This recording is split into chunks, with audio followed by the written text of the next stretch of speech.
All right, hello everybody. How's it going? Basically, this is just an informal conversation about some of the themes that have come up over the course and related to obviously these six kind of areas that we looked at. Just to give you a brief overview, of course, the whole course was trying to look at the question of what salvation is, or what the cure is, or what the type of desire is that is talked about within Christianity, the way of being in the world, so that these concepts aren't just kind of like nice, kind of empty sounding phrases, but we can actually put some meat to the bones. So that's kind of what I tried to do over the 6 weeks. And obviously the primary kind of metaphor was the three parts of the magic trick. The presentation of the sacred object, which in psychoanalysis is the lost object, the thing that actually doesn't exist, but we think exists, and that kind of like orients our lives, to the disappearance of that object, which is weird because it's the disappearance of an object that doesn't exist, to then the return of the object as a type of depth dimension in reality itself. And how this is actually not a move away from Christianity or faith, but is actually the message that is embedded within the tradition. It's like the trajectory of the entire text.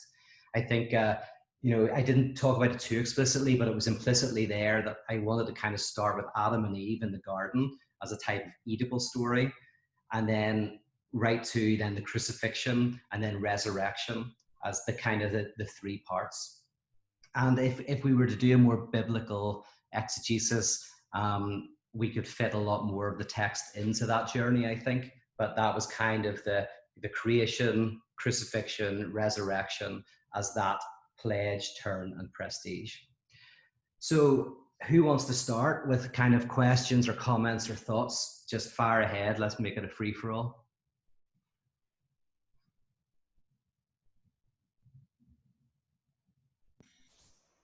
All right, Pete, I'll start. And my question is more contextual than content, because I've read your books. I've heard you say it a lot. I think your experience of conversion, if you will, at 17, in which you radically burned things and threw them away and told your parents who you're going to be, and I can relate to a lot of that. But what I'm trying to remember, and maybe you said it, and maybe it's in one of your books, but what brought you to pyrotheology? In other words, if you were on that track, what was the event, process, person that began or actually made a change toward your thinking toward what you now present? Yeah, I mean, I want to say that it was the very conversion experience itself that set me on the course, even though I went 5 years within an evangelical charismatic church. My experience of conversion, and by the way, I had no academic background to speak of, went to a terrible school, came out with no qualifications at 16 years old, mucked around for a lot of years, and was kind of like going nowhere fast. But I didn't have any intellectual kind of language, any language to understand what had happened to me in my conversion. I never believed in God when I was young until, this conversion. And it's not that I disbelieved in God. I was probably like a Canadian. They say about Canadians, it's not like they just don't think about it. I was kind of that type of person. I wasn't smart enough to have a rejection of God, or I just didn't think anyone believed in God. I think I just didn't make sense to me.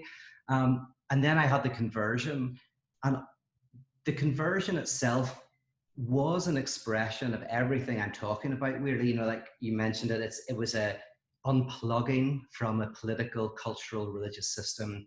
It was a sense of nothing being added in terms of beliefs, but rather a type of freedom from a kind of all of the pursuits that I had. And it was what Kierkegaard would call the dizziness of freedom. It was like I could be anything, I could do anything. And then I had 5 years, let's say 5 years. I'm retroactively saying 5, it probably was more, but I like to make it less. But say 5 years of kind of understanding that experience in the confessional, evangelical, charismatic language. And I was fully on board with that. But I kind of was and wasn't, because as soon as I discovered that there were other ways to interpret. Like I had freedom to kind of like explore a wider vocabulary, a wider understanding. Then that was the journey towards what I do now. So my answer kind of is like, I think it was always, this makes sense to me because it was my existential experience. My conversion experience was very much this unplugging from the sacred object, and taking responsibility and all of that stuff. But then it was only in my 20s when I started to study philosophy, and I started my own group called Icon, that I started to develop a language. And just very quickly as well on that, I kind of developed a practice almost before a language. So again, I was kind of like, you think I started the Last Supper, for example, while I was still in a charismatic church. And I think that the Last Supper was a more radical thing than I was. And I discovered that a few times. I set up groups that were kind of further out than me. I did a thing called the Siren Project with my friend Adam Turkington. And it was definitely much more radical than either me or Adam were at that stage. And then it gradually, I was able to start finding a language to make sense of that experience. Does that give a basic kind of overview? You want to follow up on that? Well, the only follow-up I would be is, yeah, I think in reflection, and I suppose maybe there's a little bit of Zizek in that too, where you go backwards, whatever you have become was already present. It's just kind of like getting caught up to you. Because I think that would be true. And I hearing your story really helps me to further look back in my history as well. But specifically, at some point I don't want to say rejected scripture as authoritative, like the evangelicals tend to do. They tend to worship the Bible as much as read it.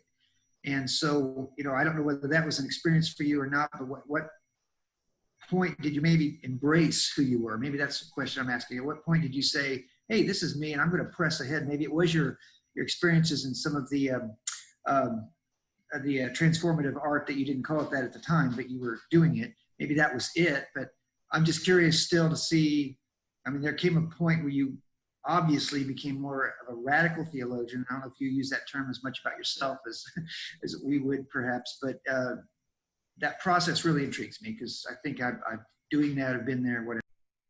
Yeah, and the funny thing, not that I want to play word games, but I think it's important in terms of to understand my thinking that I kind of never felt that I, rejected or kind of went away from the quote unquote authority of scripture. But I know what you mean by that, but I wanted to kind of interrogate it in my thinking so Thomas Altizer, he says, for example, he is a doctrinal death of God theologian. And what he means is he's saying basically he got there partly through the Bible, So I take the Bible, for me, the issue is the conservatives take it very literally and liberals kind of take it metaphorically.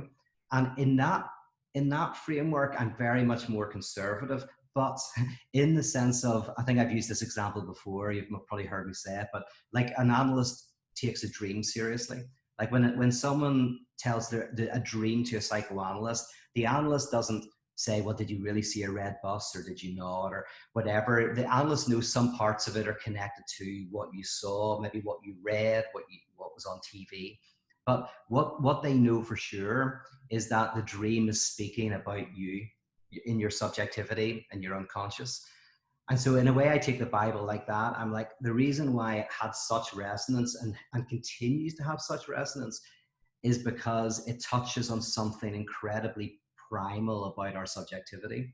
And so weirdly, I kind of go, right, taking the text ultimately seriously weirdly led me in this direction where I saw in the text itself this journey. And that's the difference between me and a few of my friends. Some of my friends, they walked away.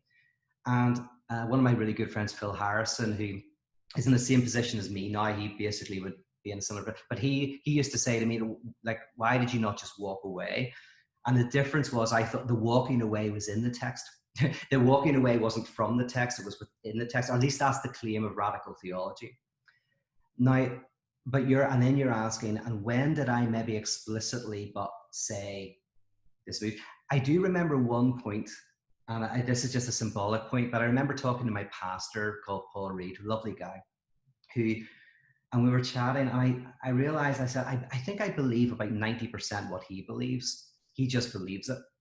And I kind of, and there's that, oh, that's the difference. The difference is, at that time, I was like, oh, this is an icon that's helping me enter into something. So the beliefs are important to me, but then weirdly, I find myself more in common to someone with different beliefs than people of my own. We've talked about that in the course. And that was symbolically an important point where I was like, oh, I'm in a different place now from the what and the how. That was maybe the first time where I actually explicitly acknowledged it. And then my pastor asked me if I would make Icon part of the church, the group that I had, because it was quite successful. And they were like, oh, we could make it part of our church. And I realized that what we were doing wasn't like an evangelistic project for the youth or something. It was something radically different. And, you know, he was offering money and resources, but I think we ultimately were like, no, we can't go that direction. So that, when I was probably in my early 20s, 24 maybe, when I got that. But it was only in my mid 30s that I feel that I could articulate clearly. And by the way, one other thing, this is anecdotally, is all along that journey, there were these people who supported me, because I was unemployed for most of that time. I was on unemployment benefit for 8 years. I was not working. But I lived off the generosity of people. People were very generous. And a lot of those people, I'm amazed at them. I was talking nonsense half the time, and half the time wasn't making sense. But some of those people in Belfast were gracious enough to go, I think you're onto something. And I think if we support you, eventually this will make sense. And it was because of that small group of people who somehow said, this is going to one day make sense, that I was able to kind of like continue the journey. But do you want to follow up on that? Is there any precision on that? No. No, I'll let somebody else ask some questions. That was kind of just the contextual train I was wanting to hear. Thank you. So I have a question that's sort of specific to can you guys hear me okay? Yep. Yeah, okay. So in terms of the theory and the idea of like contradiction being a generative principle, I agree, but I want to play with this a little bit. What is the genesis of, let me look at my notes. You describe the generative contradiction at the heart of the nucleus of being as lack. And what made you come to lack as the component that creates that sort of like percolation of, like, I get it, and that, but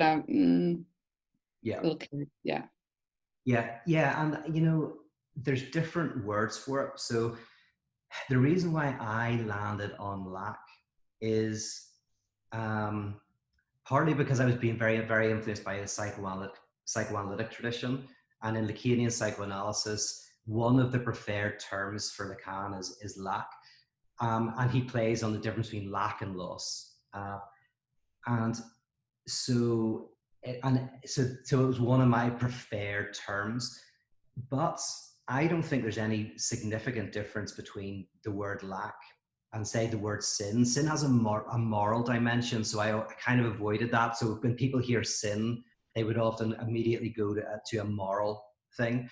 But I do know some people say, well, lack it almost sounds moral as well. It almost sounds like, you know, we're missing something that we shouldn't be missing. So there are other terms that could be equally good or better, but lack is definitely more, just for historical reason. In psychoanalytic theory, the notion of lack is just one of the terms for the rupture in the real. Like, so rupture is another language, or fissure wouldn't that be a good term? Even the word dialectics can potentially be a better term. But do you want to, like, is there something about that word that doesn't resonate with you? Well, I sort of kind of bump up against well, not a contradiction, but an interesting insight when I was trying to think about, okay, so lack, you know, as the sort of the percolating substance, the generative contradiction is the way I'm thinking about it. But then I was thinking of, but that sort of, I was like, you know, it kind of It's sort of like an eros concept in the sense that, and that makes sense to me, but it's different from the generative the generative contradiction. Yeah, the generative contradiction that creates art is different than this sort of tension that sort of creates a kind of motivation. And so that's where I'm thinking, like, so is this tension a component of a greater theory, or is it really sort of like the nucleus of what creates this kind of creative energy in all the different directions? Right. And I might be losing everyone in the question, but no, I mean, that makes sense to me. Let me feed back what I think what you're asking is, whenever I say I use the word lack, or we use the word lack, is that descriptive of something fundamental in reality out of which all of the other antagonisms arise? that's what I'm trying. Yeah. And I would say, yeah, that's how I use the word lack. I mean, nothingness is also a good term for it, but that's what I'm trying to describe is all of the contradictions, like, for example, evolution, which is the contradiction in biological reality, or democracy, the contradiction within political life. I would say all of these, and I could be wrong, but this is the claim. Yeah, the claim is that all of these are expressions of this divide, this not at oneness of things in different respective fields. I mean, that's what Hegel, I think, is saying. Is he's saying that he starts with kind of like consciousness, that we are not who we think we are, and then he just kind of like builds it out until he tries to prove that all of these minor and all of these contradictions within different fields are a reflection of this fundamental one. But funnily enough, for Lacan, he's primarily talking about the unconscious, so the divided subject.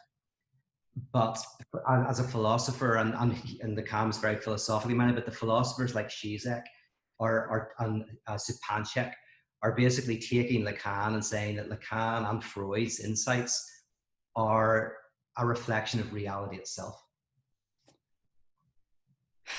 So this might be like a complete divergent sort of like line of thinking, but okay. So what if we, and sometimes I'm just standing in my blind spot, so that's fine too. But if you think of the divided subject and just in like a biological, like, yes, I do think that the contradiction is everywhere and can be like all the way down to an atom with protons and neutrons, like, yeah. But we have a conscious and an unconscious mind. And in and of itself, that's like a divided contradiction, sort of. Yes, no, maybe. Yeah, just to clarify that, like, if you're saying, because the difference between Jung and Freud is Jung would say there's like, they're two substances, whereas Freud would say that there's just the mind and then the cut, and the cut is the unconscious. So it's not like the unconscious it's like two things. It's one thing that's cut. Anyway, does that change what you're going to say, or do you want to? Well, in relation to drive, right, yeah, which is unconscious, is an unconscious process.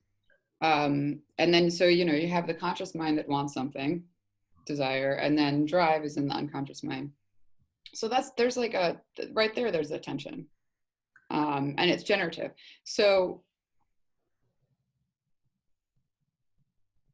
I think my question is related to managing drive, yes, but wait, I lost my train of thought, so.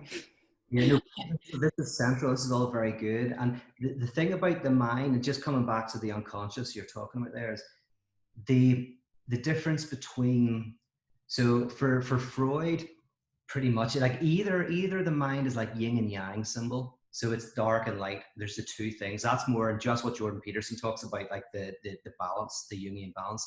Yeah, I don't see that. I don't agree with that, but yeah, go on.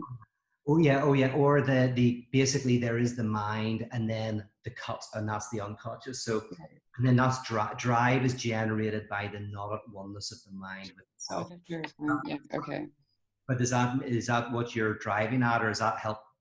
Drive generated as the non at oneness with the mind presupposes that lack is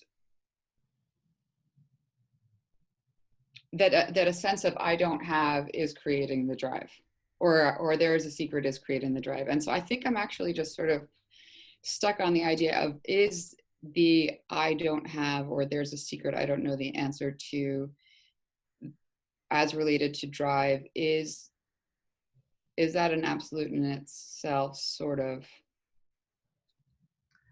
Yeah, I would say, if you mean by an absolute, that yeah, it's not something that can ever be overcome.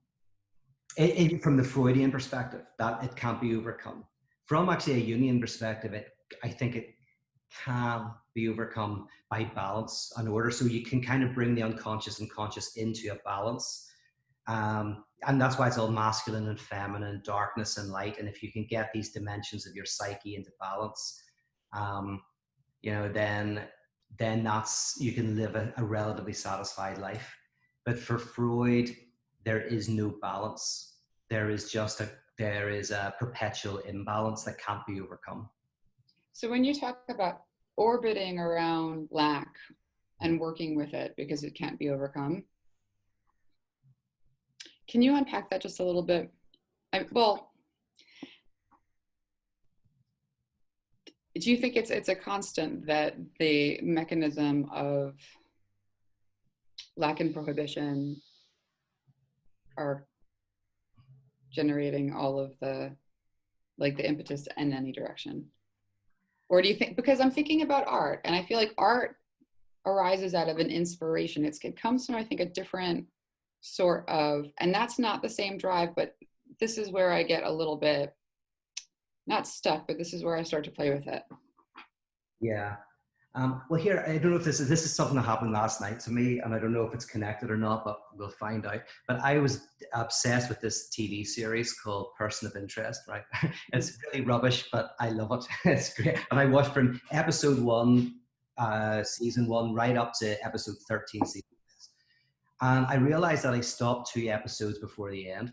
And this was like weeks ago. I stopped. I literally watched them obsessively right up until there were 2 episodes to go. And then I stopped. And I was just thinking last night, going, why did I stop? And one of my theories is, well, partly because I want loss to be part of my experience of the episode. So if I watch it right to the very end, I mean, I'll probably will one day, but then it's finished. But while there's 2 episodes to go, I get the satisfaction of I really enjoyed the series, but there's also a sense of lack that's within it, which is I haven't completed the series.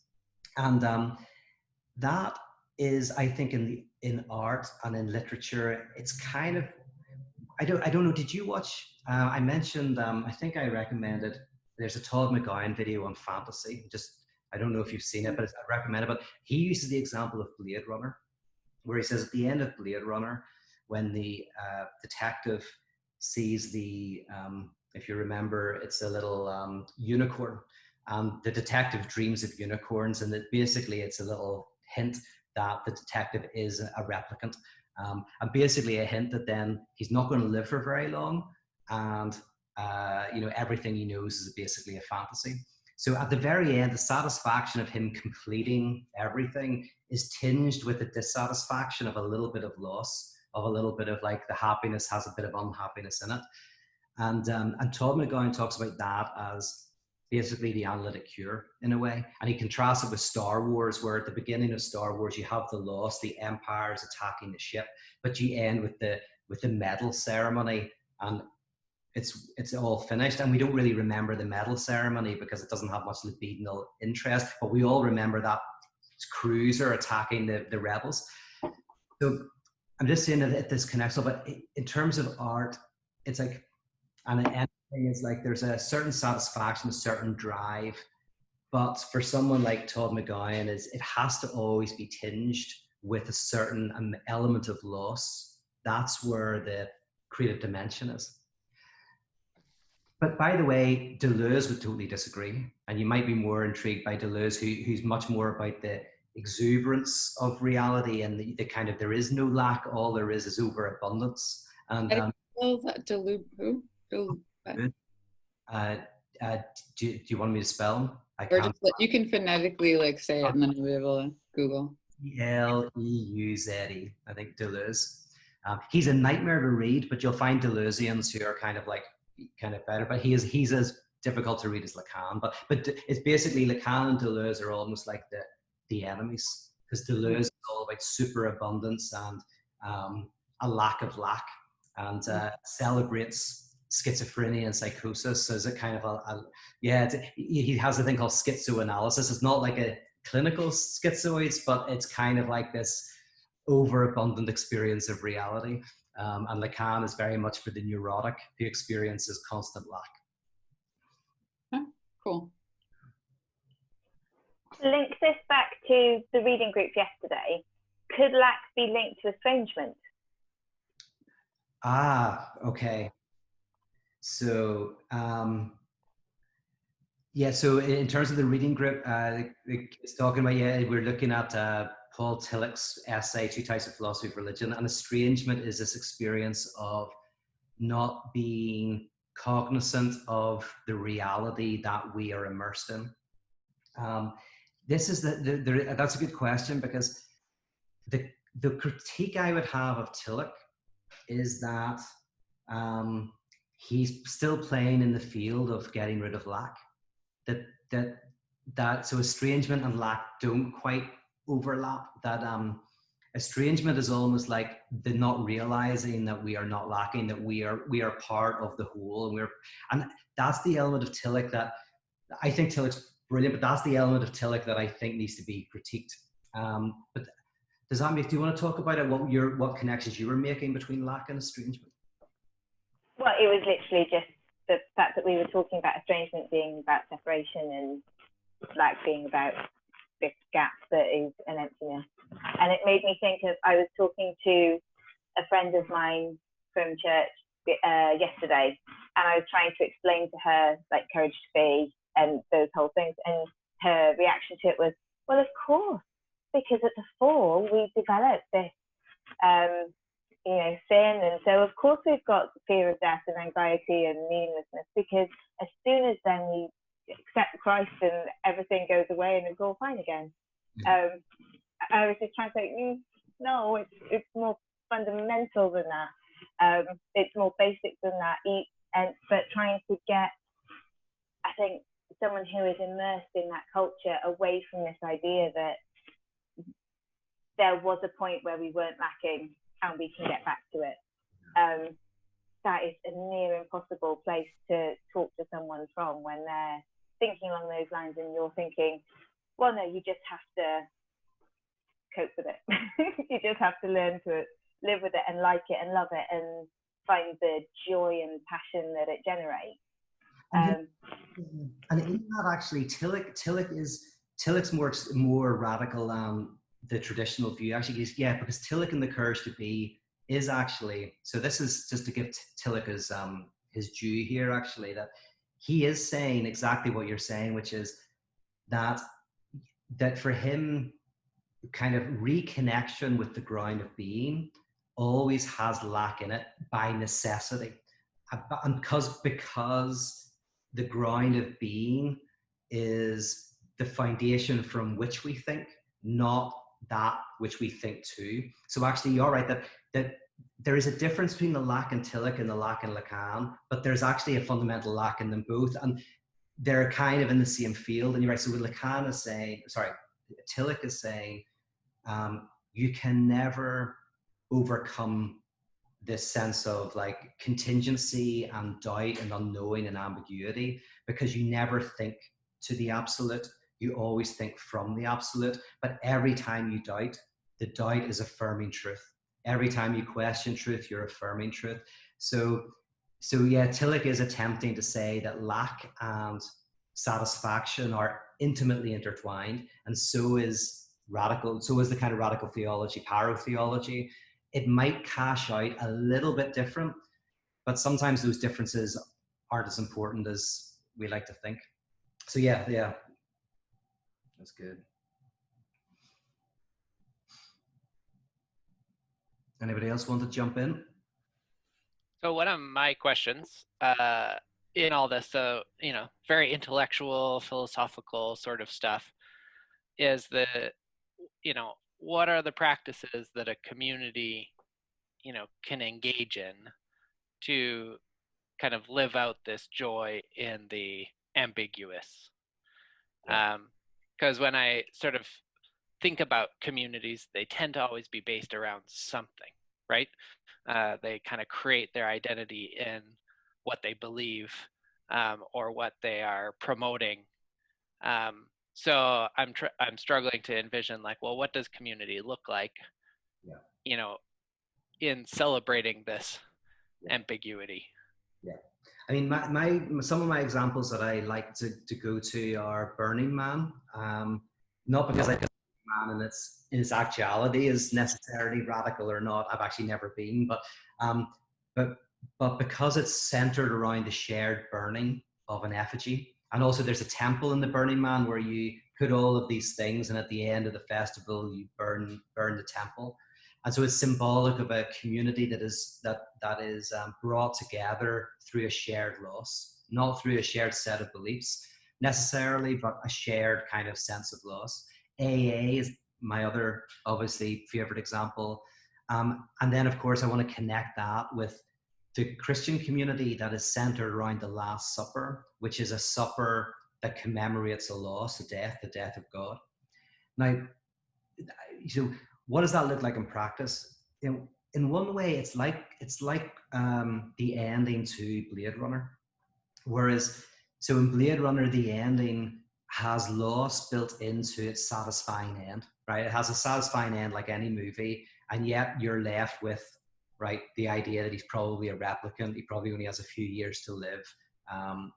So in the same way, like if I'm talking about the Sunday morning church, this is about giving a God who has room for doubt, unknowing, and suffering, and where we can find within the hymns that are sung, or the rituals that are done, or the sermons that are spoken, a self-alienated God, a God who we want to be like, who is self-alienated. So that's my rule of church, is actually that you go in wanting God to be everything, wanting God to be the Star Wars happy ending, to fix everything.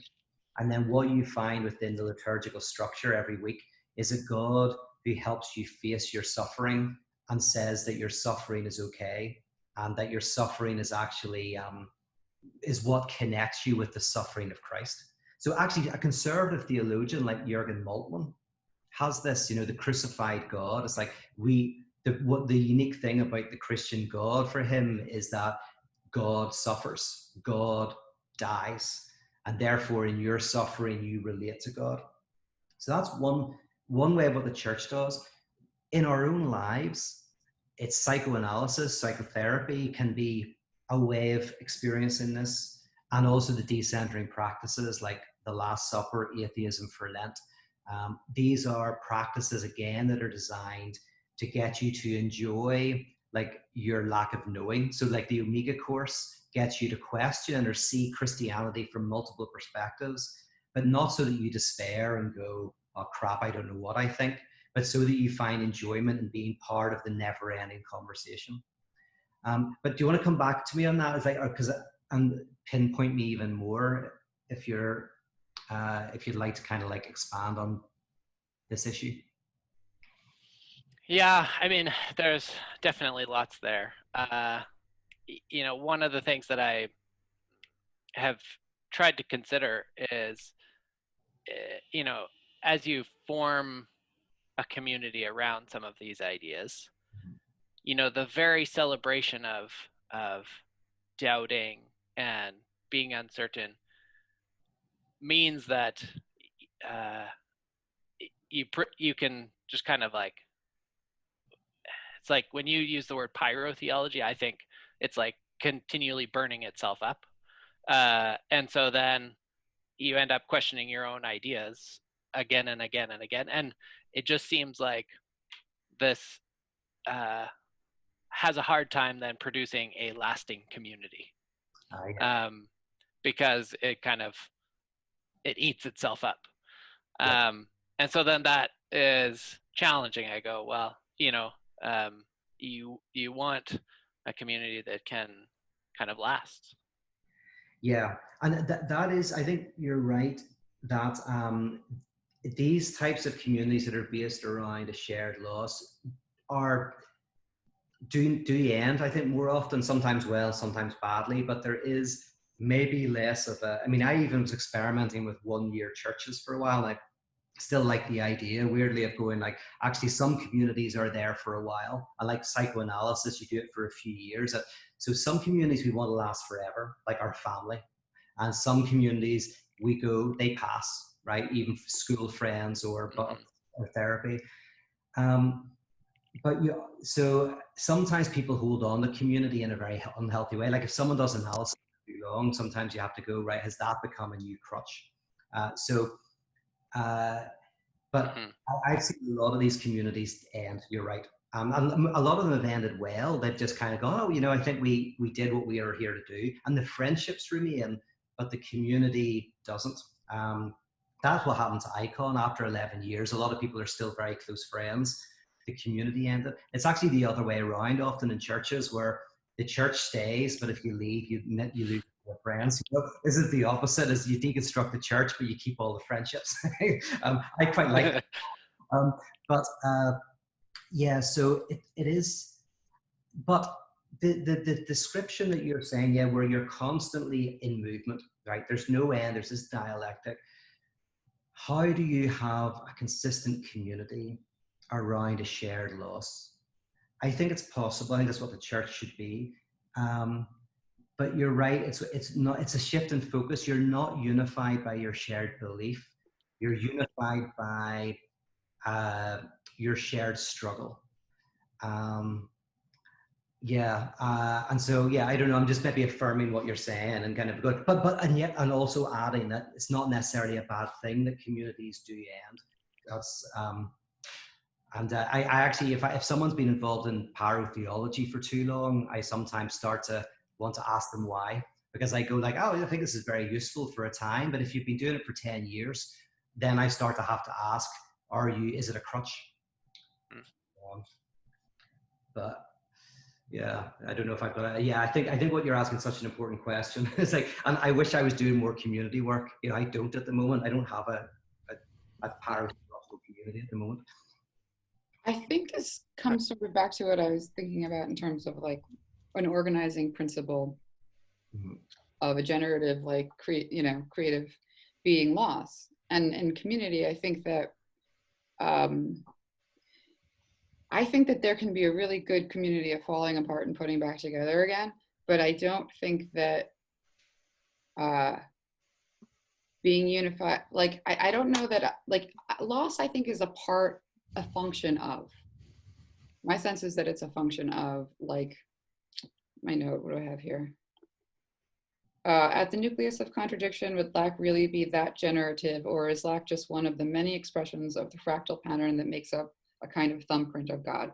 And so that's the reason why I'm sort of like picking loss, like what creates drive. I'm picking it apart from what is sort of a creative imperative, which is just a little bit wrong, but I think might be just as innate. And if so, that's a slightly different process, but I think I think that process is is easier to sort of create a creative, like falling apart and putting back together again, like exploring, searching, kind of an orientation towards, like, but with a knowledge and an acceptance of lack as a crucial component. Yeah. I think what you're saying is very good. I like the term fractal as well. That's probably a very good term for this type of experience. And the thing I want to add to this as well is that for Hegel and for this process, it's like at first the pulling apart and the putting back together again is quite a big deal. Especially the first time you do it, really, you know, as a teenager or as in your 20s, whatever, the first time you do it, it's a big deal. But Hegel wants to get to the point where you aren't pulling apart and putting back together again. You're at a point where you're just very comfortable with the not at oneness of the world. And that brings you to a certain peace. So like the type of community that's doing this, I don't imagine it as a community that's constantly questioning itself at all. but rather a community that understands let's call it at the quantum level of experience and reality. There is a type of superpositioning, there's a type of contradiction, and that's what generates desire, drive, meaning.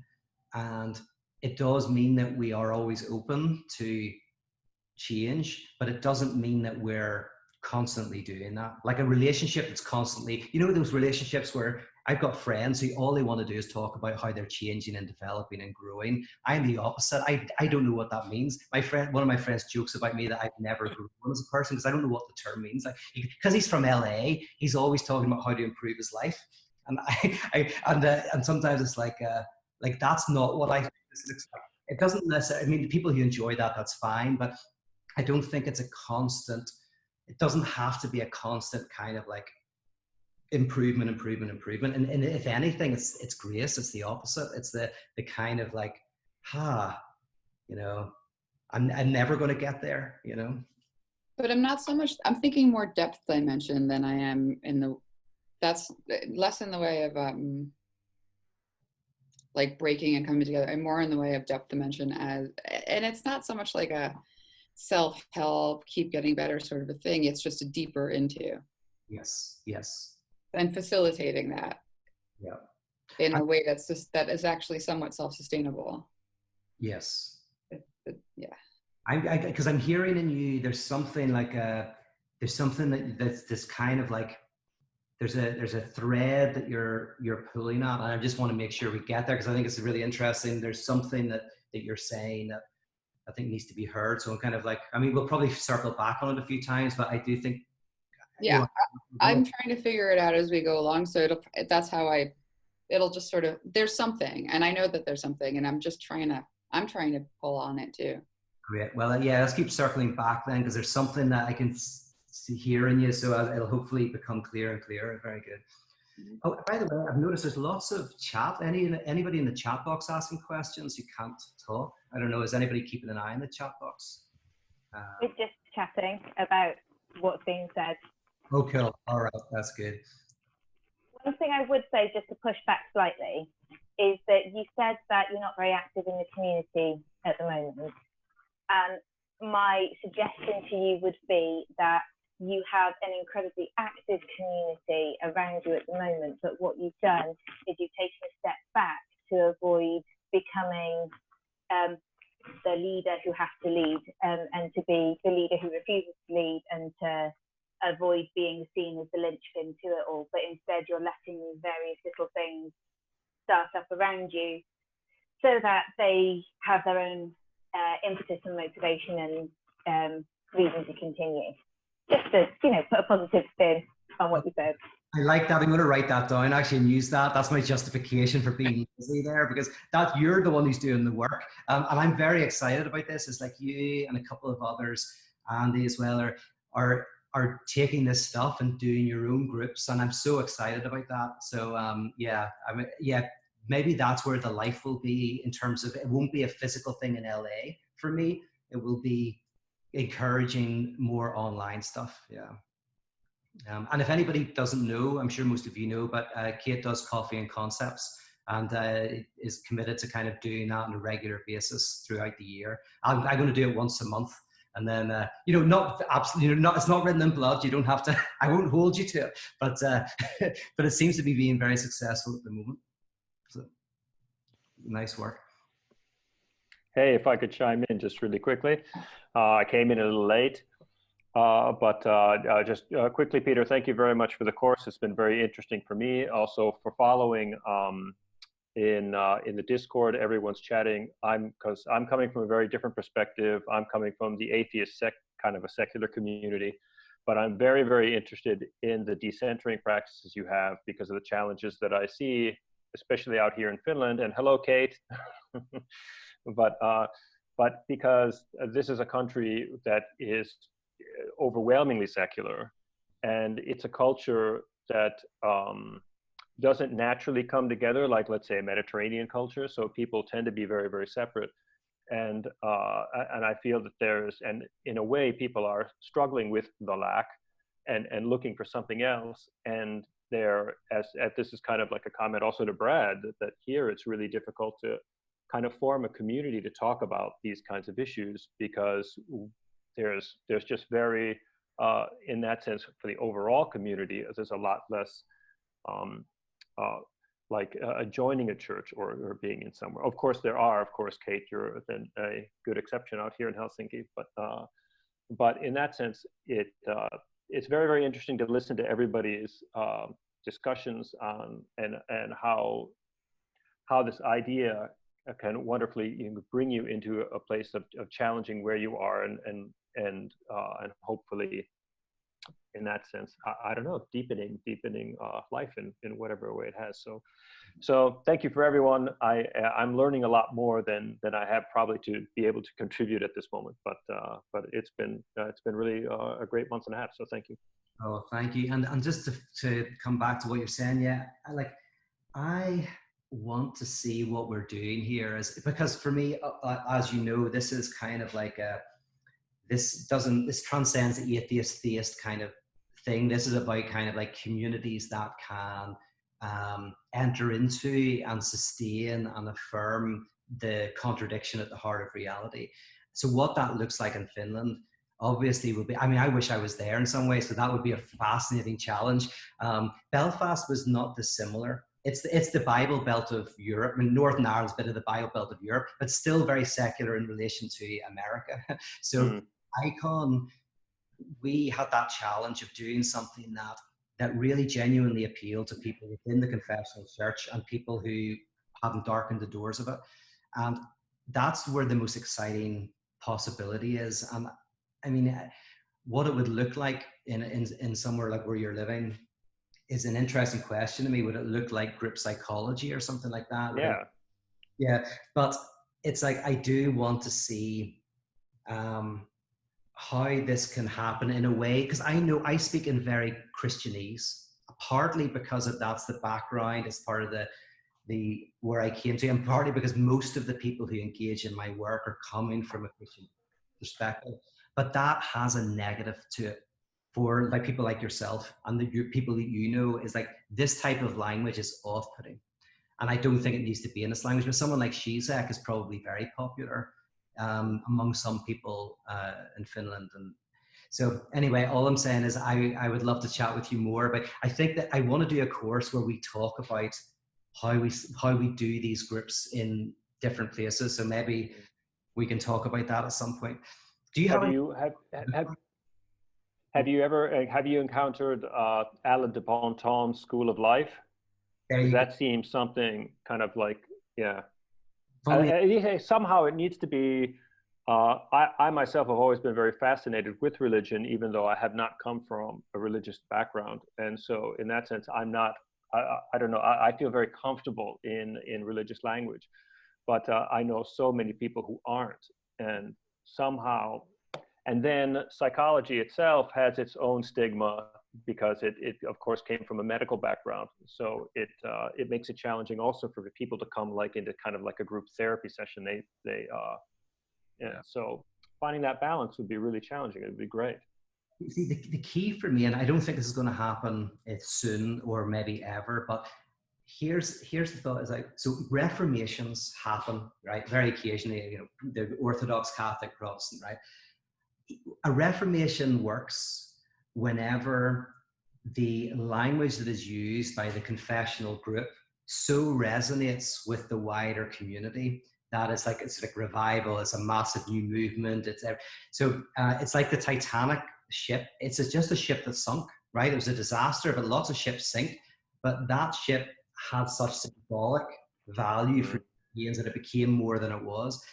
So my claim is that radical theology could possibly be the next Reformation. And if it is, what that means is the discourse will appeal to regular people and secular people. It will be a new enough and different enough and pregnant enough discourse that people will actually find life in it, currency in it. But I think that's going to be hundreds of years of work to get to that point. But That's when you know it. So one example, which my friend Phil, I said my friend Phil Harrison, he's kind of where I am now, but one of the reasons is because I talked to him about Christology one day. I sat down and I said, here's my Christology. And I used the term Christology and I talked it through in deeply theological terms. And he said, oh, well, I'm a Christian.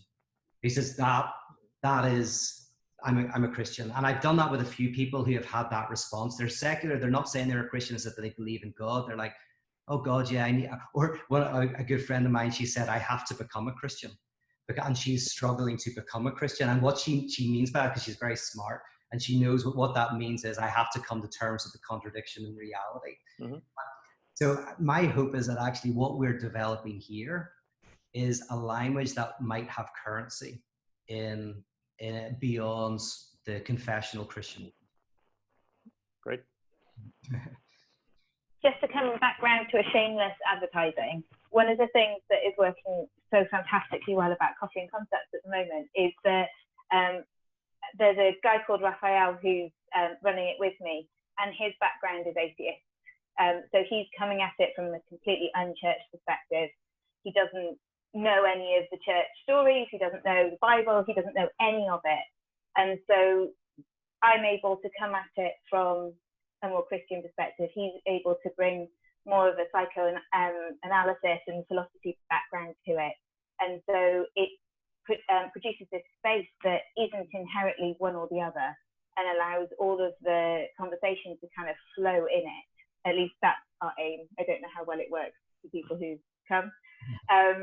But I just wanted to make sure that people realize that there are these spaces that we're making where it's not necessarily theological. And there are places that you can have these discussions that are around pyro terms. And I use pyro rather than pyrotheology because it's not necessarily about church or theology or Christianity. Yeah, no, that's very good. And that's my experience now of Wake more and more, my festival in Belfast, is more and more people come to it. And so there was a woman who was there last year, and she said, I didn't even know you were religious. I didn't know there's all these people who have gone to church. I didn't know. Like, I just listened to a couple of podcasts and went there. But what's beautiful about it, similar to Coffee and Concepts, is the lines are beginning to blur. And for me, that's always the sign of a significant movement when basically the battle lines that people think are like impossible to cross suddenly become completely like insignificant.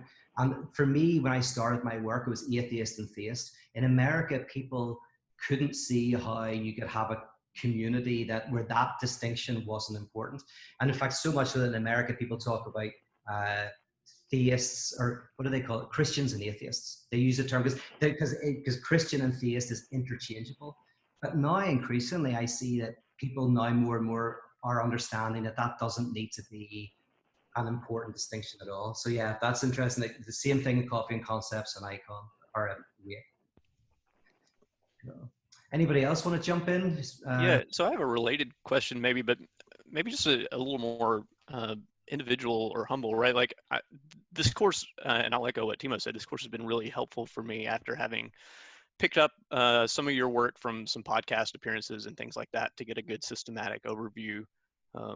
Has really helped me understand and name some of the processes that I think were kind of going on, in me anyway. Like some of these terms like dialectic thinking and productive maladaptation have been really helpful to me. But I'm not a community leader. I'm not an expert or a faith leader or a philosopher, any of those things. I am a parent. I have some teenagers and some smaller children. Are there things that I can do to like help encourage some of these thought patterns in my kids and my friends without forming, a whole community with, these various liturgies and things? I don't know, just ways of living or ways of talking and questioning to help develop that. And then also, is there any danger of introducing this to people, maybe especially children or adolescents, before somebody is ready for that? Yes, that's huge. And I always start when it comes to questions about young people, I always start by going, I neither have them nor have studied kind of child development in a serious way. But I have talked to people who do know about that stuff. So I heard one guy say, a guy called David Harvey, he's an intellectual, but he did say that children think dialectically very naturally, like which you would expect if dialectics is the kind of the way reality works. You'd expect to find it everywhere. But he said that, you know, kids actually, you know, will bounce from one extreme to another, and these opposites, and so you kind of go like that. Actually, we're trained into thinking causally, which is totally fine. Causal thinking is very important, but causal thinking and dialectic thinking are just slightly different approaches. And I like that when I heard David Harvey say that, I went, oh yeah, you don't have to train a kid to think dialectically, to go to think of one extreme and then another extreme and how they're connected, and to bounce kind of to these opposites. Kind of like, actually, that's probably the chaotic way that kids learn.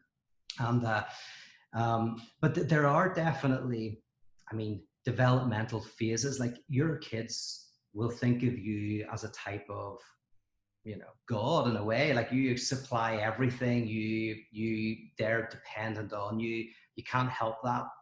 And there will be a point when they realize you're just human, and they have to realize that, and they'll also push against you. They'll, you know, you've got teenagers, you're saying, so I'm sure you've experienced that a lot. But Oh yeah. Because like sometimes parents are going like, I don't want my kids to have to rebel against me the way I had to rebel against my parents. But in a way, kids will always have to, no matter. So it's not that you get the right beliefs and they won't rebel, but they can do it in a very healthy way. Rob Bell, for example, his relationship with his kids is wonderful. Like they're independent thinkers, they think for themselves, but you know, there's no extreme kind of like, you know, they all respect and love each other. It's very, very nice. So it can happen in different ways, but I guess that eventually your kid's going to have to push against you. And of course you let them do that. And all that to say, you know, from the psychoanalytic stuff I've read, is like the most important thing about being a parent is you realize that you have these symbolic rules. You're everything to the kid, they learn it, and then they question you, and you allow them to question you, and you allow them their space to rebel. And those are the most important things, not the beliefs as such, but whether they have space to differentiate. But I don't know, does anybody else have experience with kids? Any experts in that, or even not experts, but more of an expert than me? I'm not an expert, but a few years back, a friend of mine, his daughter was sort of hitting that like the adolescent age where it was time to rebel, but because of circumstances in the home, it wasn't really happening. And what we ended up talking about was creating almost like a controlled burn, like allowing for the room for the rebellion in a controlled way, just so that that differentiation would happen. And so there's a sense in which even like a knowledge of the mechanisms that like would produce that. I don't think there's an ideal. Yeah. Yeah. So, but yes, yeah, so something in the sense of like a controlled burn where you know what's going on, but at the same time. Yeah. And then, and then in the question of like how you live this out with friends and stuff like that, like, I mean, yeah, at its core is what we're talking about, trying to have communities where there is a love of conversation, a love of change, a love of like, and not like a orientation around an answer. I guess like any friendship group that's like that is probably, I think, healthy. Whether it's your poker team or your, you know, the people you meet in the coffee shop. So yeah, but you know, again, it's about, and we need more communities like that, because see, in America at the moment, I don't know how many of you are in America at the moment, but obviously things are very tense here, and I live in Los Angeles and things feel very tense here. And if we can't create spaces where we can kind of like have uncomfortable conversations with each other, and it feels like it's very hard to do, you know, even among friends at the moment, people are a little bit careful about what they can and can't say. That I think that could lead to, you know, that contributes to the tensions that we're feeling. I have a related question to Nathan. I want to start the Last Supper, and start doing that for a year. So I started making lists of who I would invite, who we would invite, and I spoke to my wife about it, and she reacted very negatively because she said, "Look, I know you've gone through your deconstruction, and you sort of you look like you're in a good place and everything, but I am in the midst of it, and I hate where I am. I hate losing the faith that I had, and I would never want to do that to anyone else, any of our friends." And I didn't really, because I'm standing at the other side, and I know it's worth going through that journey. I know. I didn't know what to say to her, so maybe you can give me some advice. Tell everybody what's wrong with it. All right, I muted them. That's okay. Go ahead.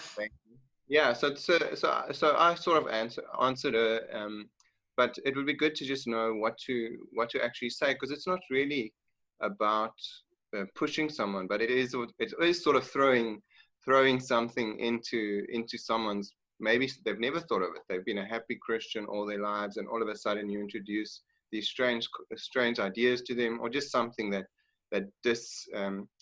throws them off balance, and you don't really know. Like, I'm not an expert to guide them to the right place, and you don't really want to. It's not the Alpha course where you're guiding them to a certain place.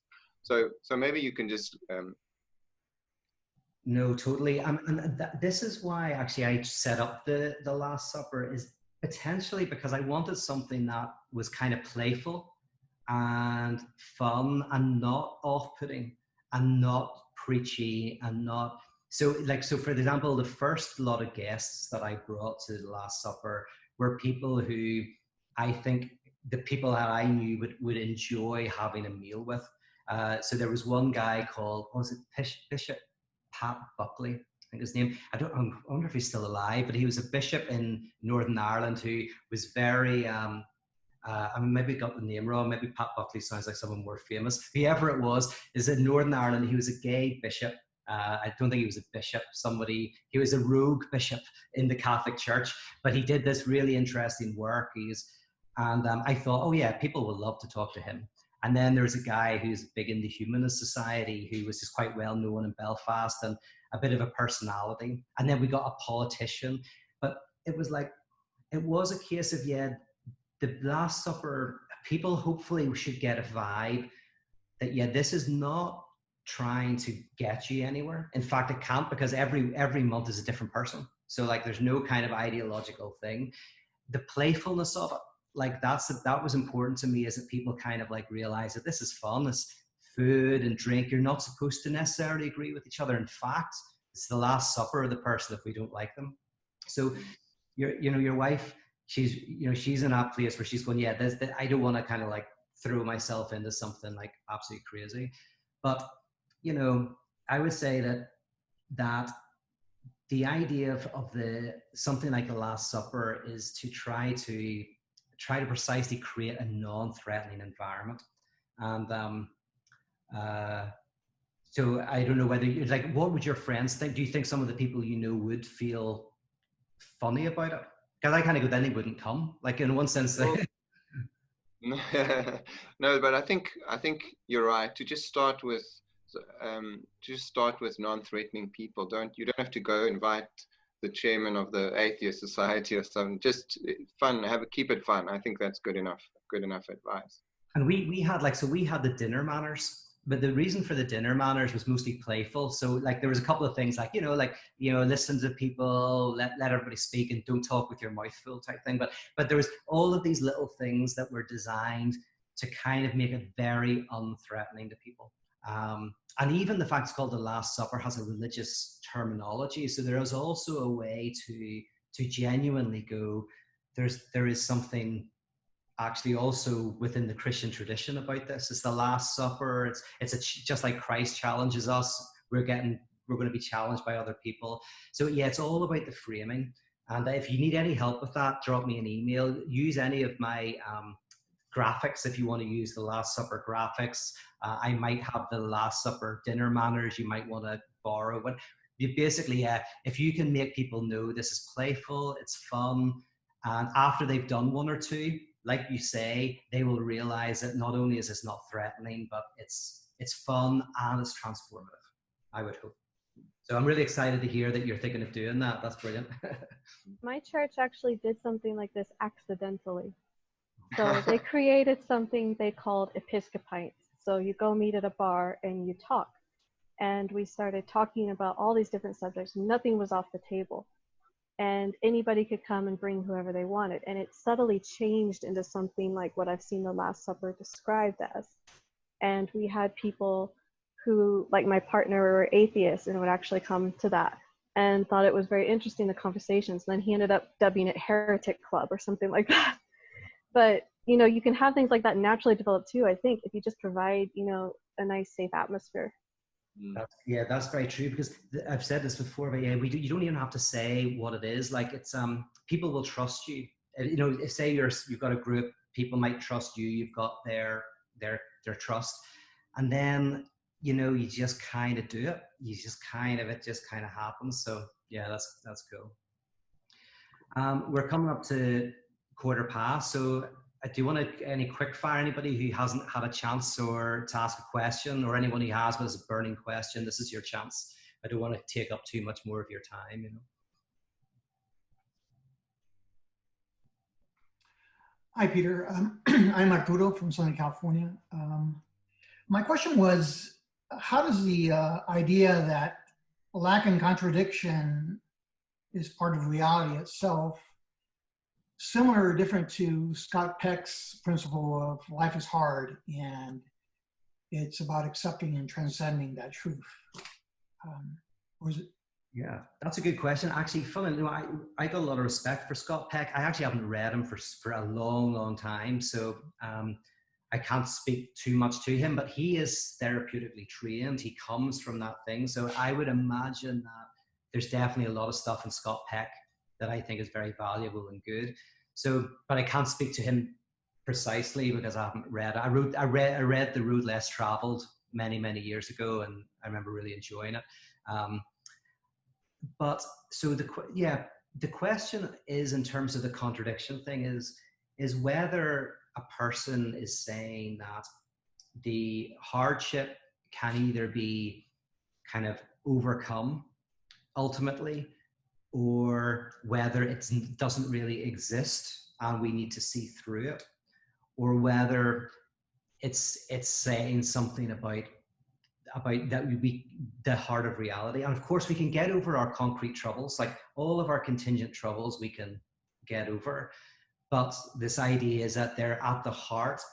There will always be trouble. There'll always be a kind of like a not at oneness. That's the kind of paratheological or radical and Hegelian kind of model. On the other side, you have notions of, you know, maybe hardships exist in this life and we'll get over it in the next life, or they exist and we can get over it by obviously having the right beliefs or practices or property. So that's always the question I have, is when I come to a thinker, I'm asking myself, are they, you know, do they have this notion of the kind of the quantum nature of reality or not? And I don't know about Scott Peck, but only because and when I read him, it was definitely pre my intellectual journey. Can you speak to Scott Peck very briefly? Like, have you read him much? I mean, where do you think he's coming from? Actually, I read him quite a number of years ago, but just been introduced to your pyro theology, it in thinking about it, it kind of reminded me of that principle, basically that about you listening to you talk about the contradictions and the deadlocks and the So yeah, the difference, I mean, the big thing is, and I don't know about Scott Peck, but is whether the person is saying the hardship is a necessary evil or a result of a fall or a result of whatever, or someone saying that there is a type of disturbance in reality that generates everything. So that's the difference. But there's a lot of thinkers who helped me in this process, but who didn't go as far as Hegel. So there's definitely various thinkers who started to embrace suffering, doubt, unknowing, complexity. When I've met these thinkers, these mystics in books that were embracing doubt, complexity, hardship, struggle, they got me on the journey. And then eventually I was able to kind of get to these thinkers who gave me a way of understanding not just that these are contingent problems that we have to face because of a problem, but actually they're a reflection of something even deeper. Thank you. If I can ask another question, you say we yearn because of our sense of lack. And you also mentioned, I think, is the point is not to get rid of the drive, but to rob it of its sting. So how do we rob it of its sting? What can we do? Is there any practical tips or advice on how to do that? And what does that look like in simple terms? Yeah. I mean, my first tip is don't watch the last 2 episodes of a series that you like. Right, there you go. That's my concrete. Like when I mentioned person of interest, I was like, oh yeah, that's my way. That's one of my ways of of robbing the drive of its sting. So in psychoanalysis, now this in practice is how do you do this? But in theory, it is coming back to the Blade Runner example. It is the drive has a sting when we're constantly trying to overcome the lack. We're constantly trying to get the house or the property or the person or the whatever that's going to get rid of the lack. That's the sting, where we're always trying to get rid of the nothing. We're trying to fill it. We're trying to pay the debt, fill the debt. To rob drive of its sting means that you kind of, you don't get the satisfaction, but you find a certain satisfaction in the dissatisfaction. You weave satisfaction and dissatisfaction together in a more in a better way. And again, sports being an example where people like sports precisely because loss and victory are intertwined. Or computer games. Somebody texted me today and said, or it was a message, said that computer games are a perfect example of this. And they said, like, when I was young, I was playing a computer game and I put it into God mode. I got a cheat that meant that I could like play the game without dying or without any threat. He says it was so boring that I've never done that since. Right? I was going, oh yeah, because computer games work with satisfaction and loss. You get to a certain stage and you move forward. But when you put it into God mode, like very quickly, you just have fullness without loss intertwined and it becomes boring. So that's what I mean by robbing death of its sting, is that the lack is integrated in. And C.S. Lewis said it beautifully with joy when he said, joy is not having heaven, but the aroma of heaven that you do not have. It's in his book, Surprised by Joy. So joy is a certain pleasure in not having the utopia in a kind of C.S. Lewis kind of way. And I think that's what we're talking about. I think and joy is a theological concept. That's what I'm always trying to argue with the whole course, is that when we talk about the self-alienated God, we are talking about loss and plenitude are both within the divine life or within the life of the universe itself. Thank you so much. Cheers, man. All right, here, one more, if I'll give it 5 seconds. Anybody's got a burning question, so.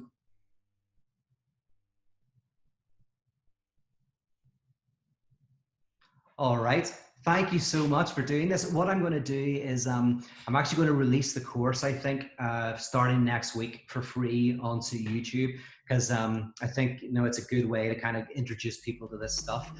So if you know of anybody who would like the material, it'll be going on my YouTube. Appreciate you being involved, and